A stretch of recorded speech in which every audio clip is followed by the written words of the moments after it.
जोहार दोस्तों, हमारे इस नई वीडियो में आपका स्वागत है। हमने पिछले के क्लास में जो मुगल वंश का जो प्रथम शासक था यानी संस्थापक बाबर के बारे में हमने पढ़ लिया था कि झारखंड पर क्या प्रभाव पड़ता है।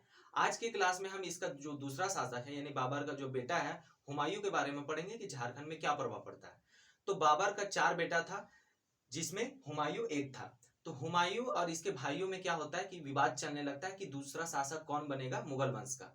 तो फिर भी क्या करता है ये हुमायूं अपने भाइयों से युद्ध वगैरह करके दूसरा शासक बन जाता है। किसका? मुगल वंश का। तो जो मुगल वंश का जो दूसरा शासक है हुमायूं, इसका जो शासन का जो अवधि है 1530 से 1556 ईस्वी तक चलता है। अब इसमें हमको जो मेनली देखना है कि झारखंड में क्या प्रभाव पड़ता है। तो हम आपको बताए थे कि लोधी वंश का जो जागीरदार जो था पूर्वी साइड में सूरवंश, तो वो क्या करता था, कर वगैरह इकट्ठा करके लोधी वंश को देता था। तो लोधी वंश को किसने हरा दिया? बाबर ने हरा दिया इब्राहिम लोधी को। तो इब्राहिम लोधी को जब हरा दिया तो इसका जो बाबर का जो मौत हो जाता है तो इसका जो दूसरा शासक आता है हुमायूं। तो उस समय हुमायूं और सूरवंश में क्या होने लगता है?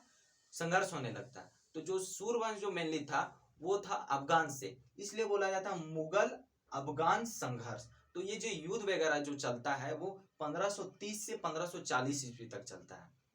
तो हुमायूं क्या होता है कि झारखंड में शेरशाह सूरी को खोजते खोजते आ जाता है। और हम आपको ये भी बताए थे कि झारखंड में मुस्लिमों का प्रवेश का जो श्रेय जाता है वो किसको जाता है? शेरशाह सूरी। अगर शेरशाह सूरी अगर झारखंड में नहीं आता, अगर छिपता नहीं, तो झारखंड में मुस्लिमों का प्रवेश नहीं हो पाता।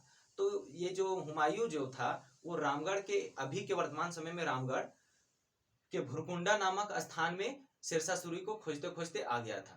फिर भी क्या हुआ कि शेरशाह सूरी को हुमायूं हरा नहीं पाया, बशर्ते शेरशाह सूरी ने ही 1539 ईस्वी में चौसा के युद्ध में उसको क्या कर देता, हरा देता है। और उसको मजबूरन है सो झारखंड यानी कि बिहार और जो झारखंड का जो क्षेत्र है इससे जाना पड़ता है।